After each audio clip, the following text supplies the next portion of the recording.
Today I'm going to teach you 3 interrogation techniques. I prefer to call these things interview techniques, but I always try to be as nice as I can. You're going to get more flies with honey than with vinegar. Let me tell you what you're going to learn here. Number 1, I'm going to tip a thing to you that I never thought I would tip. It's a favorite move of mine. I love to use it. Number 2, I'm going to teach you the key to working good cop, bad cop. Tell you the thing that almost everybody gets wrong when they try this, that particular technique. And I'm going to tip to you an interview technique here that works phenomenally on tough guys. It's great stuff. So number 1, let me tell you, I'm not an attorney. Nothing here is designated to be legal type information for you. This is just stuff that I have used and it works great.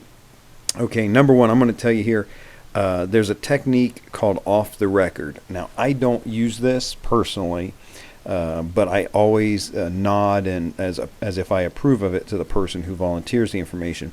Sometimes people will say, hey, off the record, tell me, what you thought of this or what you think about that, or where you think the guy might be. This is a technique that's used usually a little bit more into the interview. You find you're not really getting what you need, so you kind of lean in confidentially to the person and say, hey, off the record. Let me tell you, there is no such thing as off the record to a private investigator.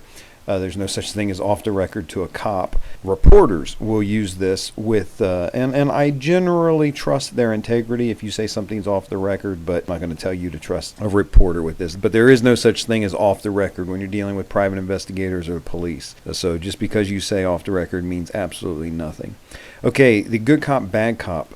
Obviously, this is also called Mutt and Jeff. It's been called Mutt and Jeff for as long as anybody can remember as well. He uses 2 people. One guy plays the harsh bad guy, explains how bad things are going to get for the person that's being interrogated and that there's no way out, things are hopeless. And the second person plays the good cop, offering them a way out. Now, here's the thing that almost everybody misses when they try good cop, bad cop. In order for good cop, bad cop to work, the bad cop starts, the good cop comes in, the good cop sees that the situation is out of hand or there's too much pressure, gets rid of the bad cop, and then starts to build rapport and talk with the suspect.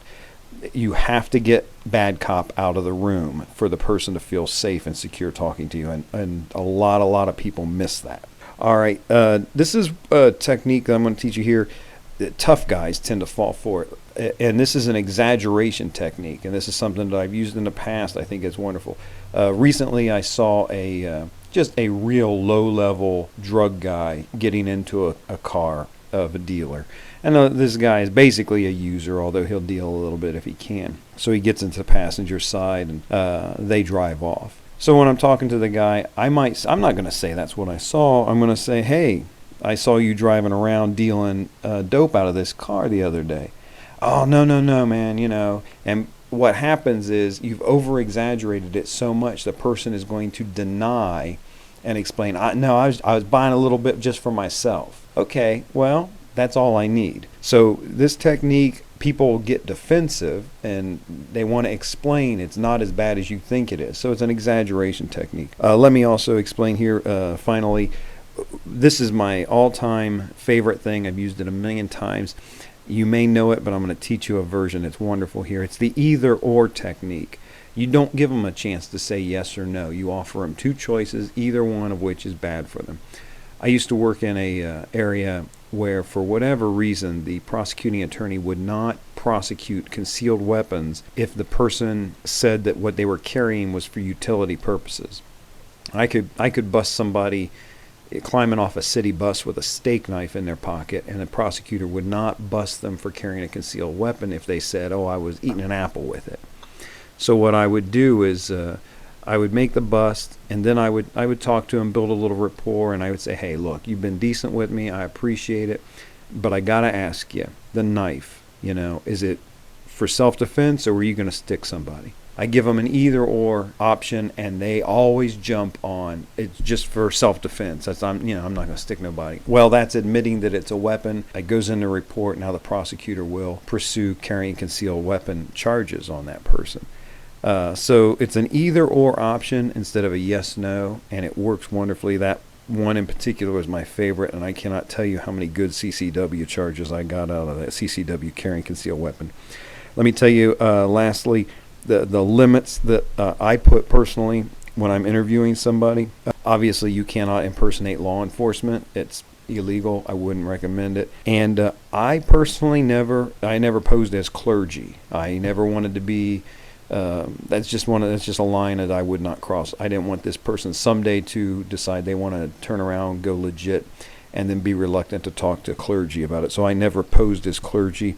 Legally, whether you can or not, you have to check your own jurisdiction. I highly recommend against it for a variety of reasons. And like I say, always be nice. I just cannot tell you how many times somebody would give me information because I was nice and we were getting along. The best interrogator I ever met was a DEA guy, and you would swear he was your best friend in the world and just give up stuff to him that you never even intended to. You'd walk away and it was like he did some kind of mind trick on you. If you want to find out the single most important thing you need before you go into an interview, the single most important thing you need to know before you go into any interview, be sure you get the free report that's available at beapi.com. That's beapi.com.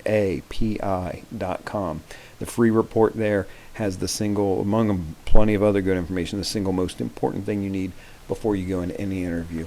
I hope this is helpful. Have a great day.